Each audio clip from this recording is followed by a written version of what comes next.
Alô, alô. Alô, alô, salve, salve, amigos da TV Sounic, da TV 247. Sejam bem-vindos à tarde gelada de São Paulo, tá mais ou menos uns 3 graus. Agora, nesse momento, eu não quero falar de política, não aguento mais falar de política e principalmente pronunciar esse nome, Bolsonaro, e também não dá para falar de política sem citar esse nome. Obrigado. Então, queria fazer um programa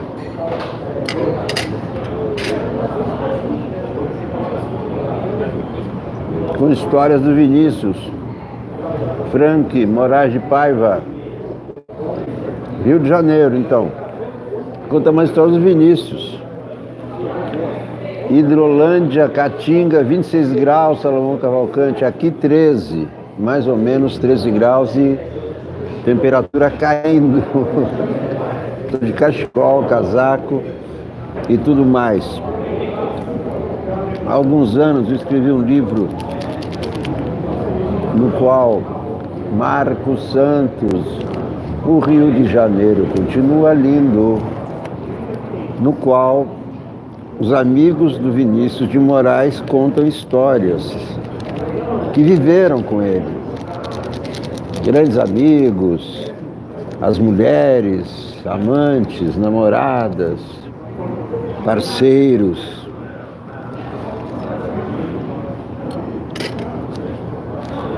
Garoto de Ipanema.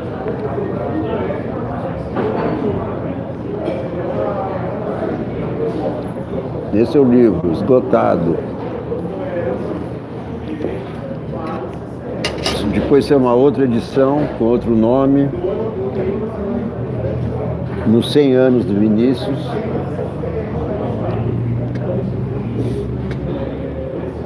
Cem anos Vinícius, com essas histórias também.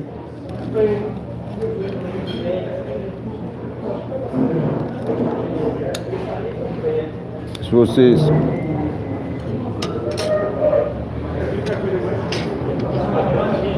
quiserem fazer perguntas, claro, fique à vontade aí sobre qualquer assunto. Lídia Valdez, Marcos Santos, qual o Romero denunciado, Jucá? Frank Moraes, Alex, temos a mesma idade, aprendo muito contigo, grande abraço, eu também aprendo com vocês, muito obrigado por me ensinar. Aprendo com todo mundo, aprendo com meu filho, com minha mulher. Romero Jucá. Esse Romero Jucá tem várias histórias, inclusive uma história de um carro, de uma campanha dele, do qual estava cercado pela polícia. O cabo eleitoral dele jogou dinheiro para fora, jogou 100 mil reais para fora do carro para não pegar flagrante. Esse é o Romero Jucá.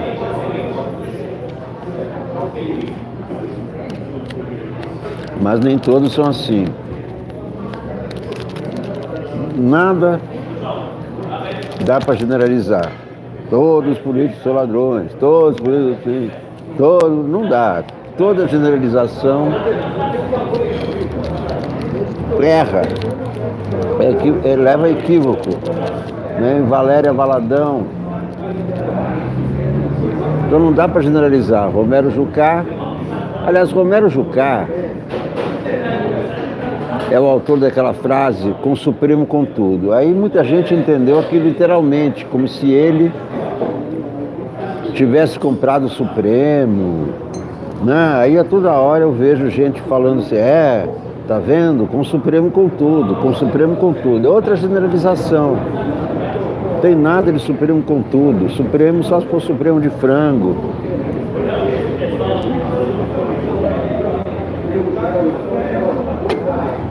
Então generalizar leva a conclusões erradas.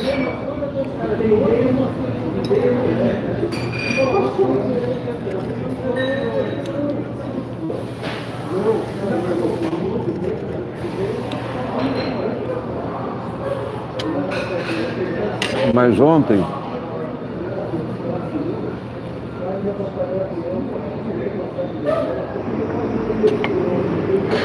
não sei se vocês viram, durante o Boa Noite 247, a uma certa altura, o Paulo disse que o Brilhante Ustra era general.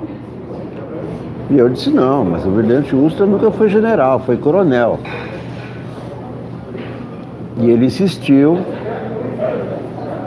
Olá, Ana Carla de Barcelona. Ele insistiu dizendo que não, ele era coronel, mas quando se reformou passou a general. Bom,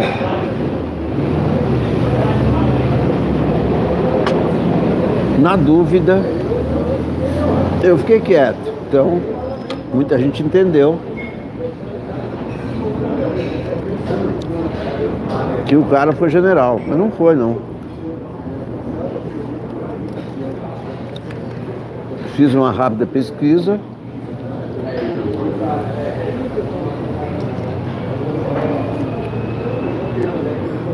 Brilhante Ustra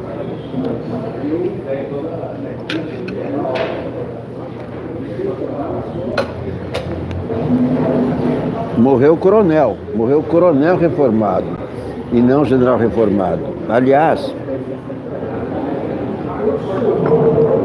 a hierarquia militar é muito rígida, né? No exército são 11 patentes, marechal não tem mais, marechal foi eliminado. Antigamente existia marechal Lott, marechal Castelo Branco, hoje não se usa mais marechal. Mas são 11 patentes. Começa de subtenente, depois aspirante, segundo tenente, primeiro tenente, capitão, major, tenente coronel, coronel, general de brigada, general de divisão, general de exército. Então, esses generais de estrelas são generais de exército. Esse Santos Cruz, Hamilton Mourão já. Bom, todos eles estão em reserva já, né? Então, o Ustra, como coronel, estava longe de general de exército. E o Ustra, nos 3 anos em que dirigiu, comandou o DOI-CODE, houve 50 óbitos lá dentro, reconhecidos em documento do Exército. Responsabilidade dele. Durante as sessões da Comissão da Verdade, numa das quais o Ustra, inclusive, compareceu, contando mentiras, é claro, dizendo que não teve nada a ver com isso, que ninguém morreu, que todos morreram. Mentira, né? Eu estive lá, eu vi, bom, tantas pessoas. Mas um dos testemunhos mais importantes foi do sargento Marival Fernandes, que participou das equipes da chamada inteligência do DOI-CODE. Tinha várias equipes, tinha a equipe de tortura, a equipe de inteligência. A equipe de inteligência não participava de tortura, mas aí tinha equipe de tortura e próprio. O Ustra torturava também, além de comandar as torturas. Na Comissão da Verdade, o sargento Marival Fernandes afirmou o seguinte: Ustra era o senhor da vida e da morte. Ele decidia quem ia viver e quem ia morrer.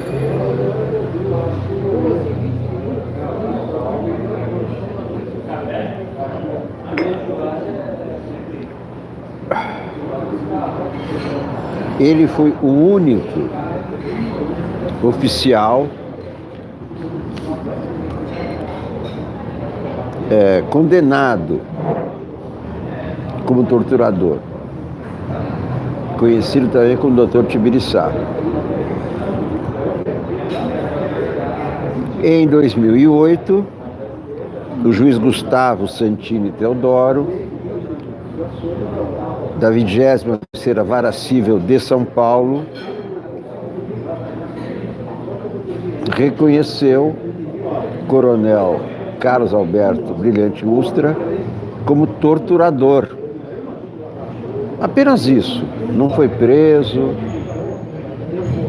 não sofreu nenhuma punição, apenas foi reconhecido na justiça como torturador, em ação movida pela ex-presa política Maria Amélia de Almeida Teles, a Melinha. O marido, os filhos deles, que eles foram torturados na frente dos filhos e etc, etc. Em 2012, Ustra foi condenado mais uma vez, mas daí indenização por danos morais, pela morte de Luiz Eduardo Merlino. Em 2014, já coronel reformado, houve várias manifestações na frente da casa dele, organizadas pelo Levante Popular da Juventude. Ele morreu em 2015, no dia 15 de outubro de 2015. E no ano seguinte, 12 de maio de 2016, foi exaltado por Jair Bolsonaro, então deputado federal. Foi exaltado e homenageado por ter torturado Dilma Rousseff, então presidente da República, que nesse dia sofreria o impeachment. Quando eu fui preso no DOI-CODE, o Ustra do Tibiriçá me conduziu até a cela.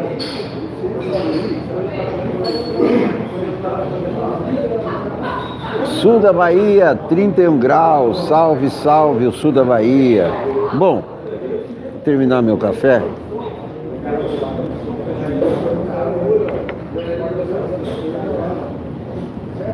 Quando o doutor Tibiriçá Ustra me levou para a cela e eu disse, não sei se eu disse doutor, não lembro exatamente, mas olha, vocês estão cometendo um grande erro. Eu não sou ninguém, eu não estou em guerrilha, não estou em grupo subversivo nenhum. Vocês estão enganados, porque ele era a primeira pessoa com quem eu consegui falar. Até então eu fiquei de capuz o dia todo, sentado ali, levando soco e tal. Ele virou-se para mim e disse: "Você é o hippie da AP. E nós vamos provar." Parece frase de filme, mas ele disse isso. "Você é o hippie da AP. E nós vamos provar." Me levou para uma cela, a X5. Tinha apenas um preso deitado num colchão de capim. E o Ustra mandou que eu deitasse. Não, primeiro ele acordou o cara que estava deitado lá, perguntou se me conhecia.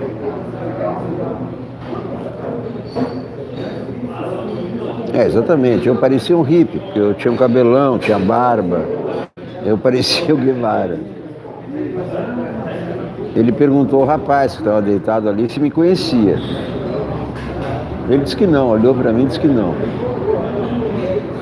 Daí ele falou: deita aí, ao lado do cara. Foi embora.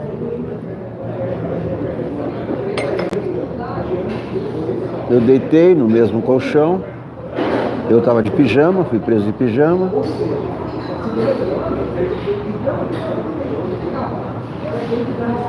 pijama de flanela, estava frio, dia 4 de setembro de 1973, estava frio aquele dia. Eu deitei no colchão, no mesmo colchão, pés com cabeça, sabe? Pé com cabeça. E foi assim a primeira noite no doicode, comandado por Brilhante Ustra. Durante 3 anos, 50 mortos.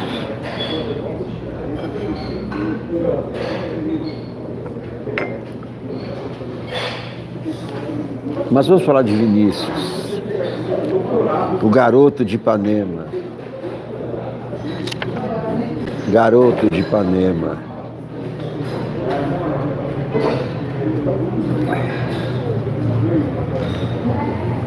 Haroldo Costa. Conheci Vinícius em Paris quando ele estava em turnê com a Companhia Brasiliana. Ele era secretário de... Vocês lembram do Haroldo Costa? Era jurado de carnaval da Globo. Ator, grande ator. O rei da simpatia.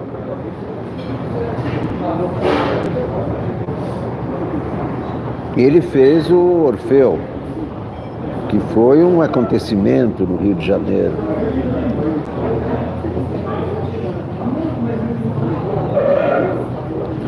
Conheci Vinícius em Paris, quando eu estava em turnê. Ele era secretário de embaixada. Nós tínhamos ido à Embaixada do Brasil para pedir que interviesse no caso de isenção de imposto sobre teatro, que existia lá na França e que estávamos tentando conseguir. Vinícius imediatamente foi solidário com a gente. Foi assim que nos conhecemos. Passamos a nos ver com muita frequência. Nós ficamos 3 meses em Paris. Na saída de Paris, ele ofereceu uma feijoada pra gente. E foi nessa ocasião que eu li o primeiro ato do Orfeu da Conceição. Um tempo depois ele veio ao Brasil para levantar dinheiro para o filme, que não saiu. Acabou saindo a peça, e eu fui indicado por ele para fazer o papel de Orfeu da Conceição, o grande papel da vida do Haroldo Costa.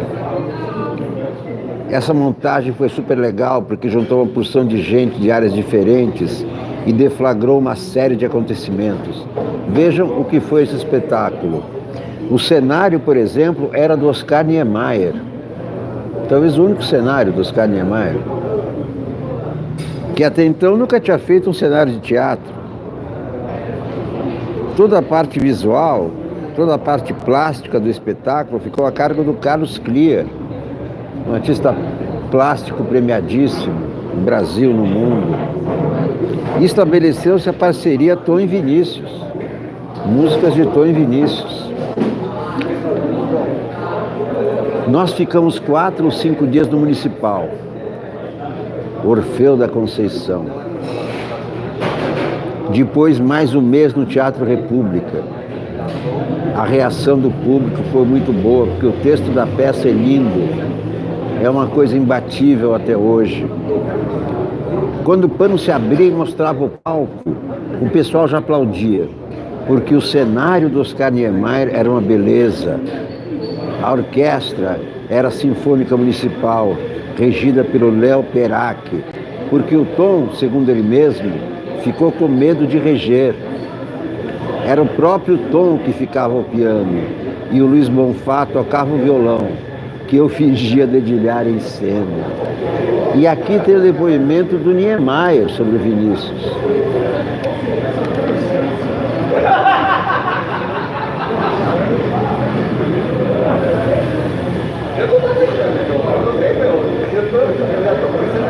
Oscar Niemeyer sobre Vinícius. Eu acho que eu vou mudar, deixa eu ver se tem um lugar mais tranquilo lá pra frente. Também não tem que ficar aqui mesmo, apesar de algumas pessoas que falam alto demais. Né? Vamos ver se ele se acalma. Oscar Niemeyer, eu gravei o depoimento com ele no Rio de Janeiro, no edifício Ipiranga. Eu conheci Vinícius na casa do Carlos Leão, que morava ali na praia de Ipanema. Me lembro que ele estava noivo da Tati. e ficamos amigos para a vida toda. Encontrávamos-nos raramente, ele no campo dos amigos dele, eu diferente na arquitetura, mas sempre muito amigos. Uma vez ele disse uma coisa que eu gostei de ouvir: amigo é Oscar Niemeyer e Pixinguinha. Essa foi engraçada. E ficamos assim muito ligados, mesmo nos encontrando pouco. Depois ele foi para Brasília com Tom fazer a sinfonia. E ficamos lá uns tempos. Ele com aquela alegria permanente, muito amigo, muito cordial. O Tom também, um sujeito que eu gostava muito. Mais tarde encontrei o Vinícius em Paris. Ele estava fazendo um festival lá e eu fui assistir. Quando acabou, foi um porre danado, aquela confusão. Era um sujeito que gostava da vida, se divertia, gostava de mulher. Todo mundo deve gostar. Gostava de encontrar os amigos, bater papo, encher a cara. E era um grande poeta, uma pessoa muito importante na vida brasileira, por ser muito evoluído. Um sujeito progressista, muito bom politicamente, uma figura importante. Era um grande poeta. Os livros dele tão bem escritos, os sonetos que ele fazia, jovem, animado, e continuou com aquela boemia desenfreada dele. Depois ficou doente. Meu irmão é que cuidava dele, meu irmão que é médico, e morreu de repente. Eu ia para Paris e ele me telefonou para eu me despedir dele. Ele me pareceu triste e nesse período é que ele morreu. Eu estava fora. Mas é assim, uma dessas figuras que a gente sente prazer em lembrar. Era bom, era humano, gostava das pessoas. Isso é o mais importante. Era progressista, lógico. Foi contra a ditadura, se manifestou, era um sujeito importante, uma grande figura. Só tenho lembranças boas dele. Os encontros com ele eram mais esses momentos de boemia. A gente se encontrava no bar. Não me lembro assim de suas opiniões sobre Rússia, Cuba, mas ele era um sujeito que tinha uma posição muito boa, lógico. Era a favor de Cuba, era a favor de um mundo melhor, um sujeito atualizado. Era aquela simpatia, uma presença assim que fazia todo mundo contente, feliz. Trabalhamos juntos. Ele me pediu para fazer os cenários do Orfeu da Conceição. Foi um tempo bom. Eu ia ver os ensaios, ver os praticáveis. Gostei muito desse período em que eu ia lá participar da preparação toda. E a música tão bonita, a letra tão bonita. Foi um sucesso. Me lembro da abertura no Municipal. Depois eu chamei a Brasília, ele e o Tom, para fazerem a Sinfonia de Brasília. Ele gostava da cidade, gostava de tudo que os amigos gostavam. Eu fazia uma coisa, ele gostava. Se o outro amigo fazia uma coisa, ele gostava. Foi uma pessoa importante para mim, mas cada um no seu canto.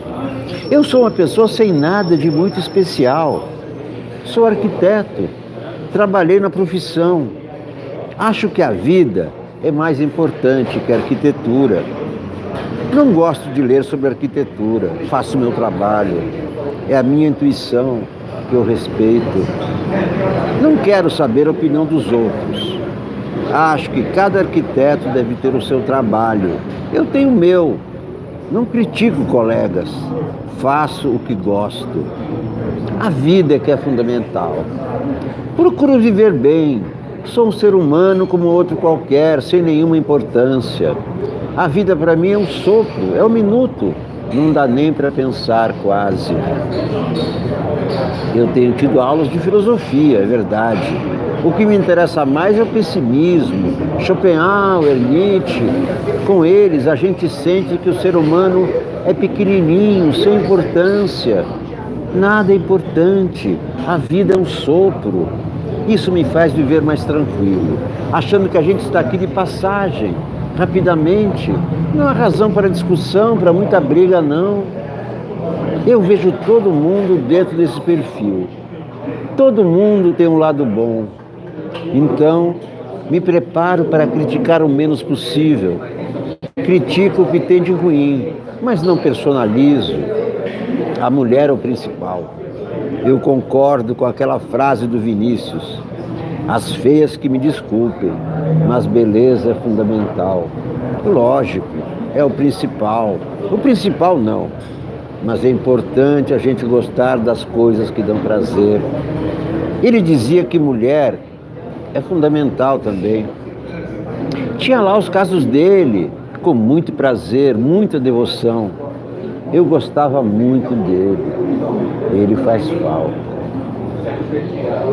Esse é o grande Oscar Niemeyer. Eu gravei esse depoimento com ele. Aliás, todos os outros depoimentos eu também gravei. Seja por telefone, seja pessoalmente, foram todos gravados. Especialmente para esse livro. Não são depoimentos editados nem escritos pelas pessoas. Eu fiz as entrevistas, tirei as entrevistas, etc, etc. E foi publicado pela Codex. Cristina Gurjão. Cristina Gurjão foi mulher do Vinícius. E é mãe de uma filha do Vinícius.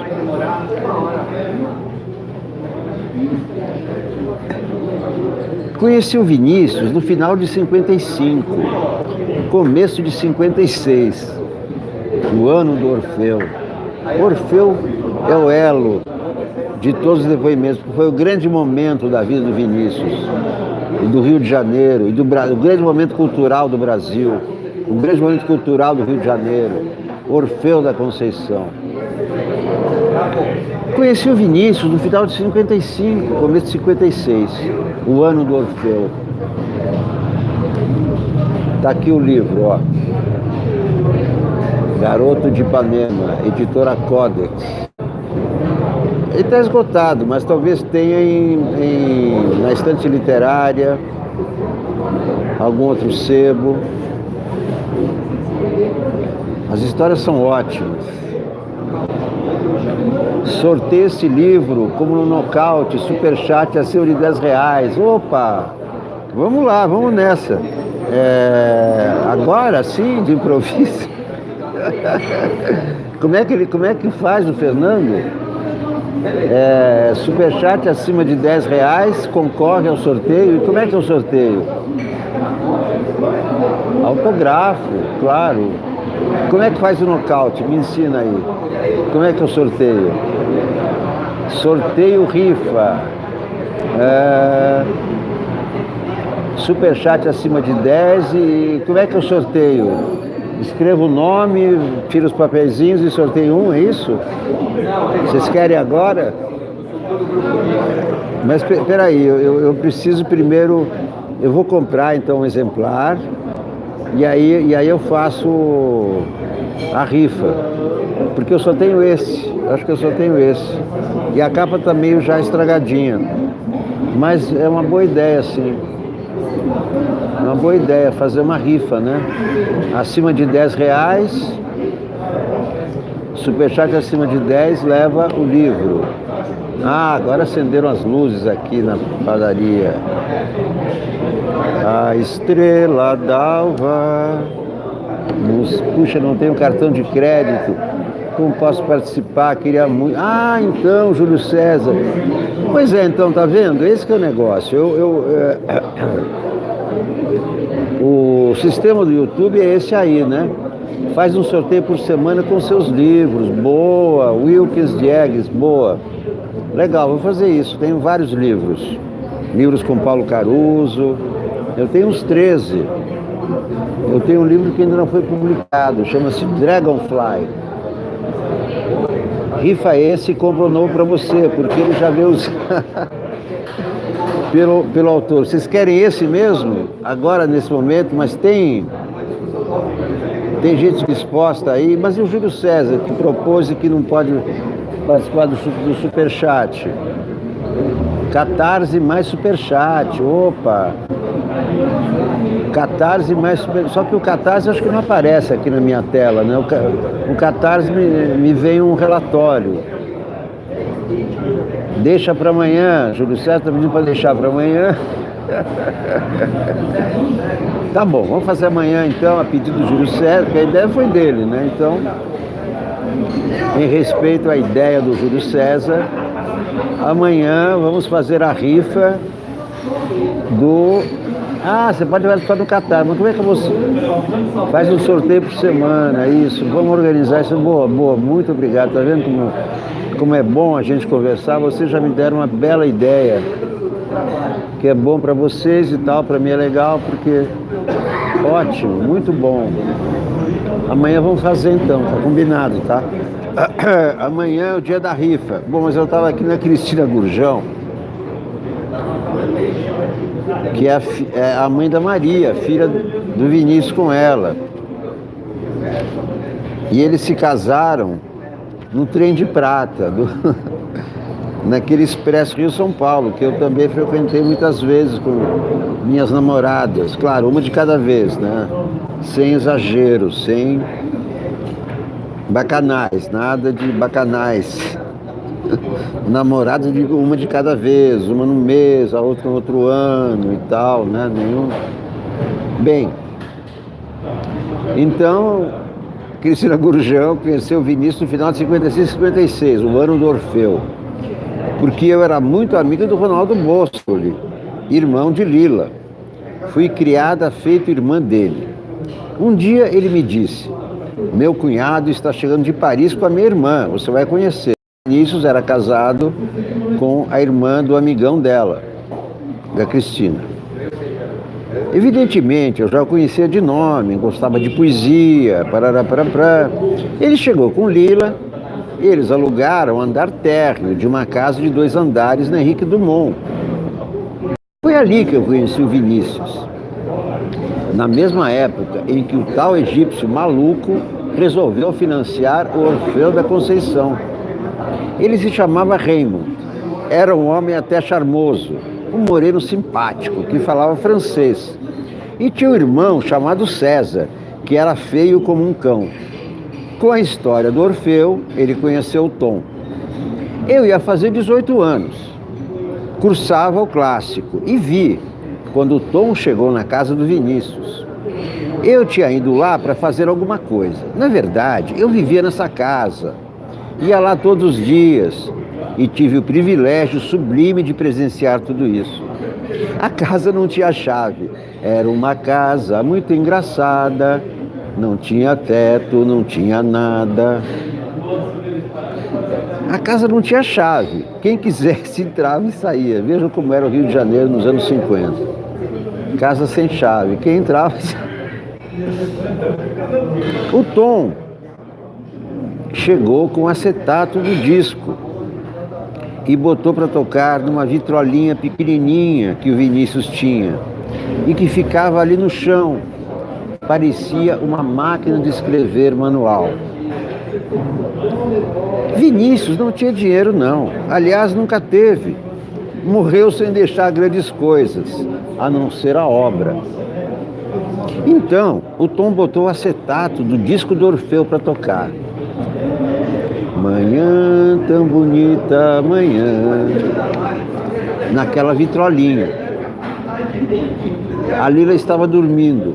Não, a grande música do Orfeu é: a felicidade é como a brisa que o vento vai... Não, é como a pluma que o vento vai levando pelo ar. Voa tão leve, mas tem a vida breve. Precisa que haja vento sem parar.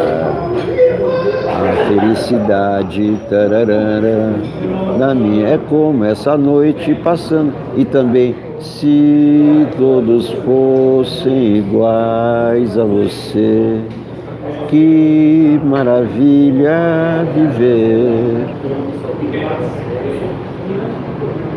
A Lila estava dormindo, ou estava na rua. Foi a primeira coisa do casamento deles. Estávamos o Tom, eu e ele. Os dois vibravam. Era um disco muito primário, nem vinil era o acetato, a prova. Isso foi em 1956. Nessa época, Eu ficava na casa do Vinícius todas as noites. Inventava qualquer coisa para minha mãe, que ia para aqui, para ali. Eu saía muito, comecei a ter uma vida intelectual muito nova. Para mim tudo era emocionante. Uma vez eu fui à casa do Vinícius à noite e quando entrei, sentado na ponta do sofá, estava nada menos que o Rubem Braga, o cronista mais famoso da época, que não mudou de lugar e não disse palavra a noite inteira. Fui para casa porque tinha que acordar cedo. Eu estudava no Andrews. Olha, eu vou fazer o seguinte, quem quiser entrar em contato comigo, eu vou deixar meu e-mail, tá? Ou então manda uma mensagem no Facebook, pode mandar no meu e-mail, Alexander, com X, sou Nick, meu sobrenome, isso que é Alexander, tá? É Alexis, o meu nome completo é Alexander, sou Nick, @gmail.com. Então quem quiser entrar em contato comigo, escreva nesse e-mail e pronto, tá bom? Combinado?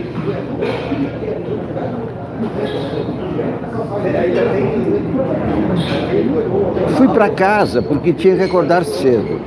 Eu estudava no Andrews, um colégio tradicional aqui do Rio, e as aulas começavam às 7 horas. Quando cheguei em casa para almoçar, fui direto contar para o meu pai e falei: pai, se você soubesse quem eu conheci. Vamos esperar a moto sair, né? A moto faz muito barulho.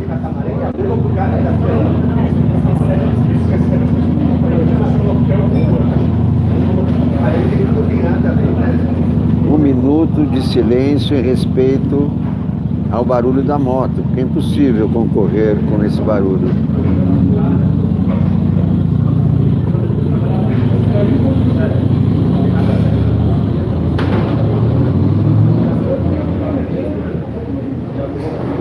Pai, se você soubesse quem eu conheci, um gênio, pai.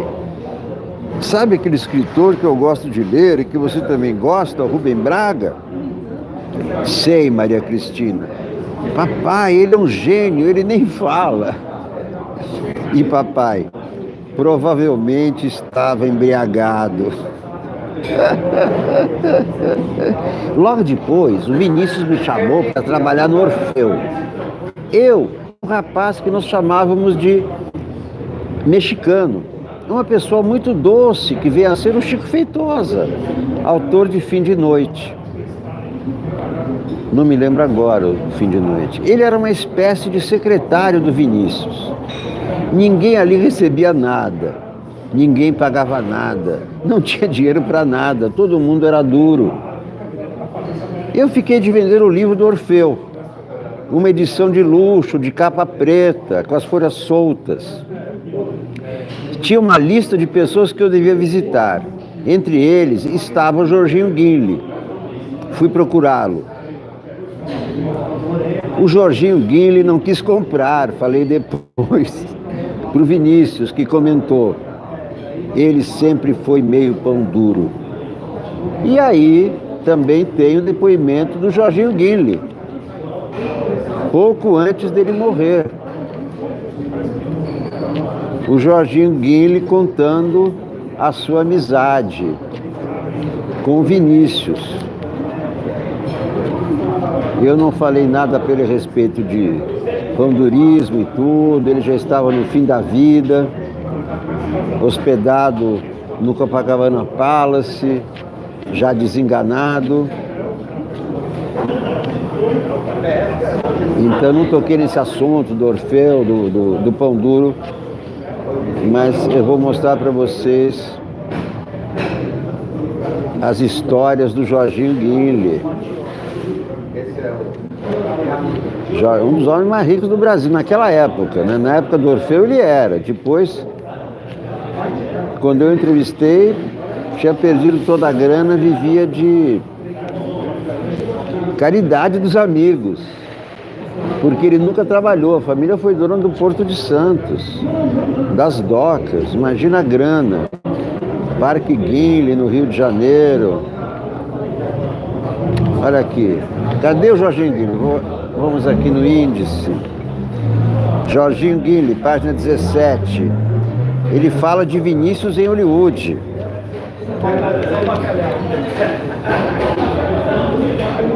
Então me conta, essa é uma entrevista que eu fiz com o Jorginho Guinle, por telefone. Então me conta, Jorginho, sobre a sua amizade com Vinícius de Moraes. Eu conheci Vinícius em Beverly Hills, Los Angeles, em 1942, quando ele era vice-cônsul lá. O cônsul era o Raul Bopp, o escritor. O Érico Veríssimo também estava lá. Tinha uma turma da pesada. E o Vinícius era amigo de um grande amigo meu, chamado Neshui Ertegum. Foi ele que salvou Pelé da bancarrota. Fez aquele... Como é que se chamava aquele time de futebol americano? O Cosmos? É, o Cosmos. Ele é que era o dono. Ele era alucinado por futebol. O Pelé foi contratado por ele. E assim saiu da bancarrota, porque o Pelé tinha sido roubado por seu sócio. O Neshui é turco. Ele e o irmão vieram para os Estados Unidos em 1942. Tinham uma gravadora pequena de jazz. Depois venderam a Atlantic Records por 19 milhões de dólares. Isso feito com disco de jazz, hein? É curioso. Então, o Vinícius se tornou um grande amigo meu por causa do nosso amor ao jazz. Na época, ele era fanático pelo jazz de Nova Orleans. Também fazia parte do nosso grupo o Orson Welles, que era outro alucinado pelo jazz de New Orleans. E eu comecei a frequentar esse grupo. Uma vez o Orson Welles me telefonou e me disse: Orson Welles, o maestro Stokowski quer que eu lhe dê uma aula de jazz de Nova Orleans. E eu vou jantar com ele. Vem comigo. E eu fui com o Orson. Tocamos uma porção de discos e eu vi essa coisa fabulosa. O Orson ensinando ao Stokowski o que era o verdadeiro jazz de New Orleans. Vinícius estava com vocês? Perguntei. Eu não tenho certeza absoluta. Mas se não estivesse, era a mesma coisa, porque ele era dos nossos. Essa época toda foi fabulosa. Eu fiquei 2 anos e meio em Hollywood. A gente vivia nos estúdios, tínhamos contato quase diário por telefone. O Raul Bopp ficou muito meu amigo também. Vinícius gostava dessa vida? Eu pergunto. Lá no consulado, eles eram muito elitistas para esse negócio de estúdio, compreende? Mas o Vinícius acabou conhecendo essa gente toda, porque eu apresentei a ele o Nelson Rockefeller, o Jack Warner, o Dario Zanuck, e ele se integrou no grupo. Era um grupo diferente, de sociedade, como eles chamavam lá. Tinha Marlene Dietrich, a Greta Garbo. Formidável, não é? Então, meu grande contato com Vinícius foi durante 2 anos, lá em Los Angeles. Depois, eu o vi aqui no Rio, mas muito menos do que via lá. A grande recordação que eu tenho do gênio e da pessoa formidável que ele era é lá de Los Angeles. Era a época da guerra. Os estúdios estavam muito interessados em agradar ao Brasil. Fizeram aquele negócio do Zé Carioca, por exemplo. Nós fomos muito amigos do Disney. Também é da época o filme do Orson Welles sobre o Brasil, filmado aqui. Vinícius entabulou algum trabalho em Hollywood? Não. O consulado era sempre consultado. Eu era amigo do Vinícius e do Raul Bopp. Eu quase que trabalho no consulado. Telefonava todo dia para ver o que havia. Vou te dar um exemplo. Um dia, o Vinícius me telefonou e disse: olha, o ministro da guerra, o general Dutra, né? Depois foi presidente do Brasil, ministro da guerra no tempo do Getúlio, isso deve ser os anos 40, né? Olha, o ministro da Guerra, o general Dutra, vai passar por Hollywood e quer conhecer um estúdio. Foi acaso. O dia em que o general passava era feriado.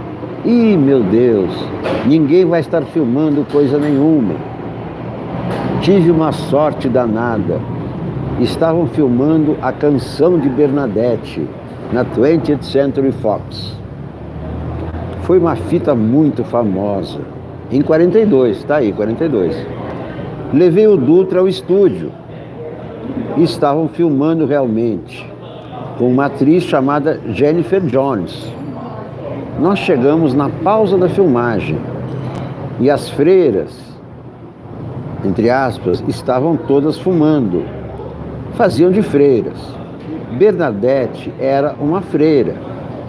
E como fazem sempre, quando uma pessoa importante vinha visitar o estúdio, fizeram questão de tirar uma fotografia do Dutra com os artistas. Aí o Dutra me disse: Jorge, que bom que eu estou tirando uma foto com as freiras. A Santinha, minha mulher, vai gostar disso.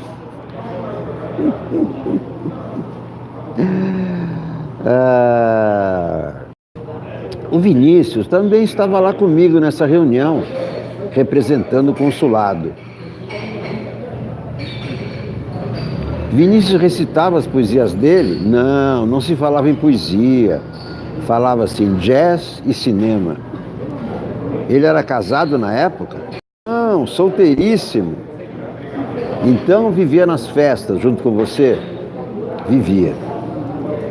Dependia das festas pertinentes a essas coisas. Porque, em geral, todo o pessoal do consulado tratava de outros assuntos, compreendeu? Cinema não tinha nada que ver com consulado.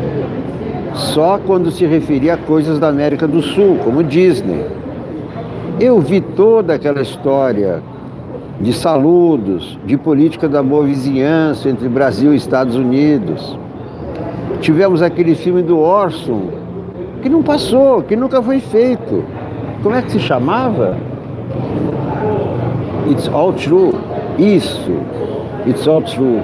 Eu vi todos os takes, vi horas e horas de takes. É verdade que as latas com os negativos foram jogadas no mar? Imagina, tudo em Hollywood, o que é isso? As latas das filmagens que ele fez no Brasil, eu digo, estavam todas em Hollywood. Eu vi, não foram jogadas no mar.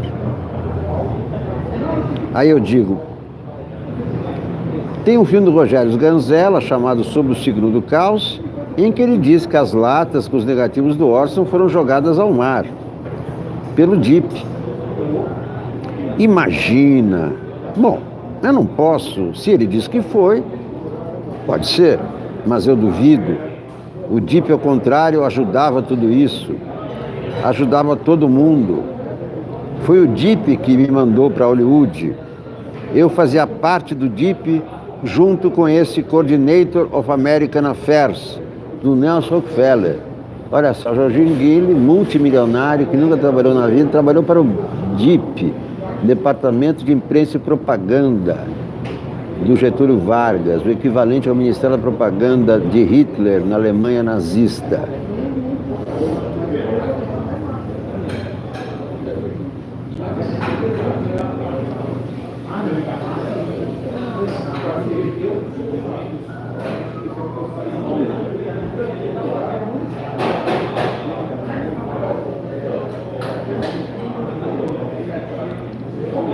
Aí o Jorginho fala sobre Vinícius. Ele era liberal, marxista. Como todo mundo naquela época. Eu também era. Eu não fazia parte de nada, mas tinha admiração pela doutrina. Imagina um milionário marxista, né? Não era engajado, nem mesmo... Como é que se chamava o pessoal que era capitalista, mas ajudava o marxismo? Inocente e útil. Inocente nunca fui, útil eu já fui.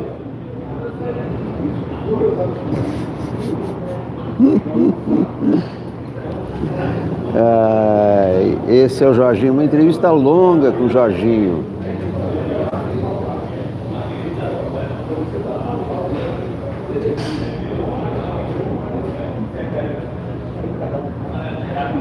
Nessa época, o Vinícius já tinha sucesso com as mulheres, muito sucesso. Ele chegava de mansinho, com aquela fala mansinha, e entrava. Era muito dele esse negócio de ir assim, quase que sem perceber. Quando a mulher via, já estava na cama com ele. Jorginho Guilho.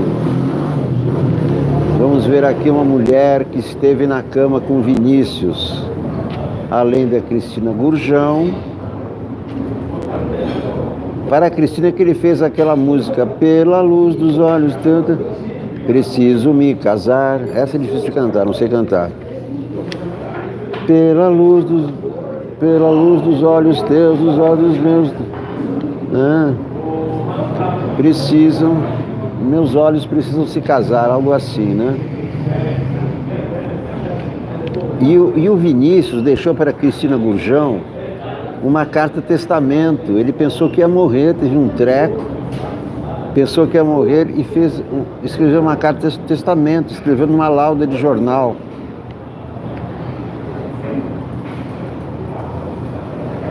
E distribuindo os seus bens e tal. Se me sobrevier algum acidente durante a noite e por acaso eu morrer dormindo, tudo que está dentro dessa casa é seu. Os dólares, inclusive. Ele guardava dólares em caixa de sapato. Bem como o automóvel que lhe deixo. É esta a minha vontade.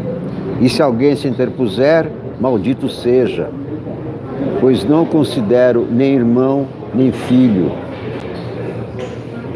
O resto é de meus filhos e de minhas irmãs, Lígia e Letícia, que se entenderão para que qualquer partilha seja feita com total espírito de justiça. O problema dos direitos autorais deve ser estudado com o Marconi, por um advogado da confiança de meus filhos e minhas irmãs, reunidos. Lembro que o meu contrato com o Marconi termina em 1971 ou 72. Terminado esse período, Lígia poderá tomar conta do assunto. É preciso pedir contas direto às minhas principais fontes pagadoras, que estão até o término do meu contrato sob o controle do Marconi. Tenho dinheiro nos seguintes bancos: Nacional de Minas Gerais, Crédito Real de Minas Gerais, Bank of London, etc. Chemical Bank, um banco em Los Angeles, cuja conta ficou a cargo de Ray Gilbert, que é um larápio. O Tonzinho sabe o meio de mandar o rei recolher o dinheiro. É mixaria. O próprio Ray Gilbert, que é fonte pagadora através de sua editora, que roubou o Tom e o Aloysio. O Serginho Mendes, que tem algumas músicas minhas gravadas. É preciso que seja feito um levantamento completo do meu repertório e o assunto seja tratado com meus parceiros, no sentido de serem protegidos os direitos de meus filhos. Há um que vai nascer em março com você. Era a filha, Maria. Vários dos meus parceiros têm editoras próprias, usufruindo assim direitos extraordinários, porque são editores, sobre composições de autoria deles comigo. É preciso estudar com o advogado e com os próprios parceiros, que são meus amigos, para que meus herdeiros entrem de posse do que lhes é de direito. O governo de Minas Gerais me deve 22 milhões e pouco de cruzeiros velhos. O Murilo Rubião está cuidando do assunto, e Liginha pode receber com procuração minha, e Helena do Otto pode intervir junto ao pai, o Israel Pinheiro. Outra fonte pagadora minha é a editora Sabiá.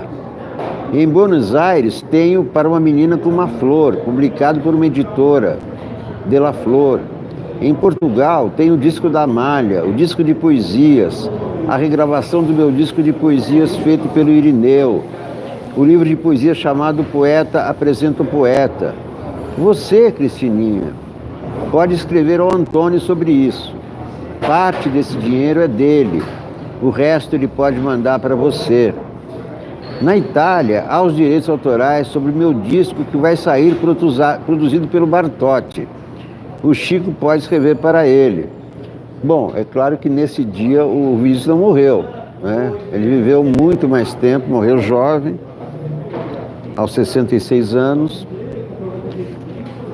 E é claro que a partilha não foi feita desse modo que ele está dizendo aí. O Lan é um grande cartunista do Rio de Janeiro, nasceu na Argentina ou no Uruguai, um dos dois, é um grande cartunista, é o cartunista das Mulatas, que até hoje publica no Globo, aos domingos. Conheci Vinícius quando trabalhávamos na Última Hora. Depois fomos colegas, principalmente no semanário Flan, que o Samuel fez em 53, etc, etc. Parará. Vamos ver a respeito. Sérgio Porto e eu tínhamos um programa no Canal 5, onde apresentávamos sambistas cariocas ao público paulista. Naquela época não tinha gravação, o programa era ao vivo. E eu, que tenho esse sotaque até hoje, com 3 anos, imagina com 3 anos de Brasil, mas já estava muito metido no mundo do samba.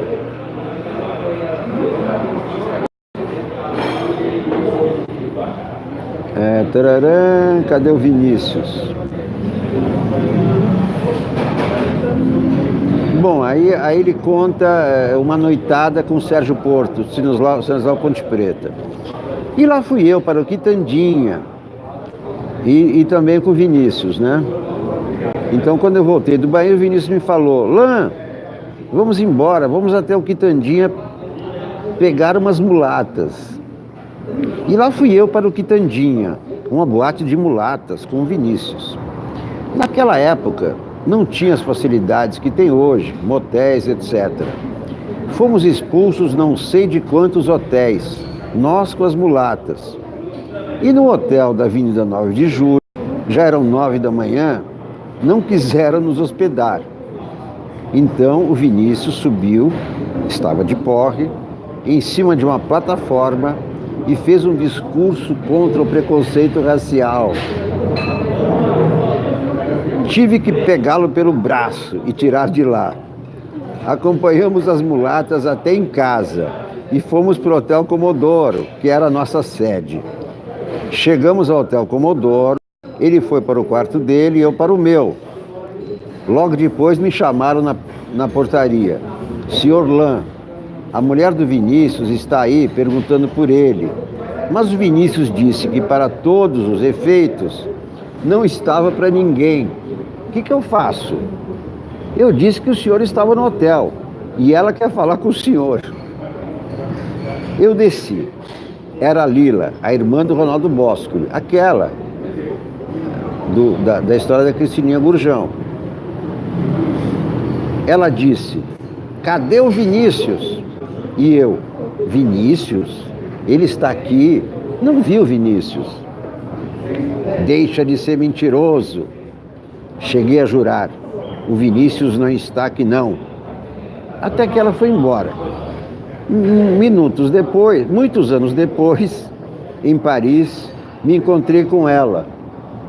Ela olhou para mim e disse: você é um péssimo mentiroso. Você acha que eu acreditei naquela história de que o Vinícius não estava? Aquele sem vergonha. Com o Vinícius sempre acontecia alguma coisa. Boêmio é assim mesmo. Agora, ele era uma das pessoas mais doces que eu conheci na minha vida. Doce mesmo. Ele diminuía tudo, os diminutivos dele. Uma vez ele disse: puxa, Ontem deu ladrãozinho lá em casa. Até ladrão virava ladrãozinho. Histórias incríveis com Vinícius. Ferreira Goulart. Vinícius ia todo ano a Buenos Aires fazer uns shows. Foi então que conheceu uma argentina, por quem se apaixonou. E por isso passou a ficar mais tempo lá. Alugou esse apart hotel. Lá trabalhávamos juntos e assim nasceu uma aproximação maior. Todo ano no verão, ele ia primeiro fazer shows em Punta del Este, com Toquinho e outros. E então, numa dessas vezes, eu sugeri ao Boal, Augusto Boal, que nós o convidássemos para jantar conosco e ficar batendo papo com o pessoal, sobretudo com alguns dos nossos companheiros exilados, já que vivia todo mundo lá, meio na fossa. Era uma oportunidade para um encontro, uma conversa alegre, legal. Eu articulei isso.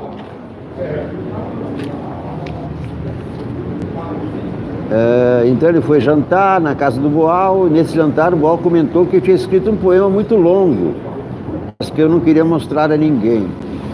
E o Vinícius quis conhecer o poema. Terminamos marcando uma leitura para 2 dias depois. É o poema Sujo. Eu leria para o Vinícius e um grupo de pessoas amigas.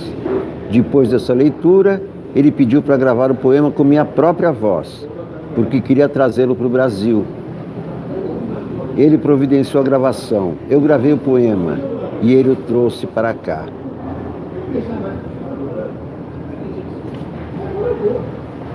E o Goulart também conta a história do desaparecimento do Tenório Júnior, o pianista que tocava com Vinícius, preso e assassinado pela ditadura argentina. O Tenório tinha ido com Vinícius para fazer alguns shows. Ele fazia parte do grupo. Eles tinham se apresentado logo que chegaram. E parece que um cara que vendia cocaína fez um contato, foi lá ao teatro e tal. Ele já sabia que o Tenório cheirava. E aí combinaram que de noite o cara iria ao hotel onde ele estava hospedado para acertarem a compra da droga. Quando chegou a noite, o cara foi lá e o Tenório desceu para pegar a cocaína e não voltou mais. Ele disse para a namorada que estava com ele que ia comprar remédio, já que ela estava um pouco desarranjada, sentindo qualquer coisa. Usou isso como pretexto, desceu e não voltou mais. Depois se soube que ele foi assassinado, preso pela repressão da ditadura militar argentina e depois assassinado na Argentina. O grande pianista Tenório Júnior, uma das vítimas das ditaduras na América Latina. Meus amigos, minhas amigas, muito obrigado por assistirem a esse programa da TV Sounic. Vou providenciar, então, vou organizar o leilão dos livros, vamos fazer um sorteio com superchat, vamos fazer um arranjo legal, um esquema aí, para sortear livros para vocês. E também quero pedir que todos que ainda não se inscreveram, se inscrevam no canal, isso é fundamental para que o canal cresça.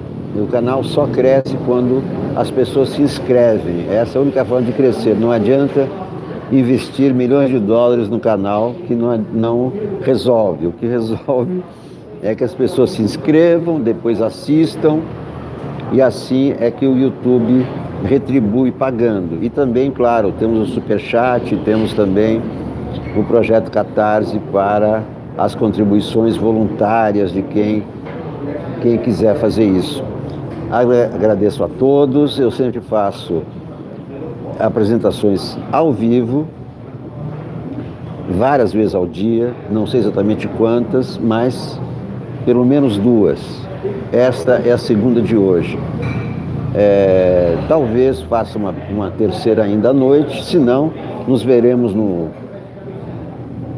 Boa Noite 247, logo mais, às 8 horas. E também, no máximo, se eu não fizer uma apresentação mais à noite, estarei com vocês amanhã de manhã com a leitura de jornais e o café com Solnic. Tá bom? Muito obrigado, minhas amigas e meus amigos. Tchau, até a próxima.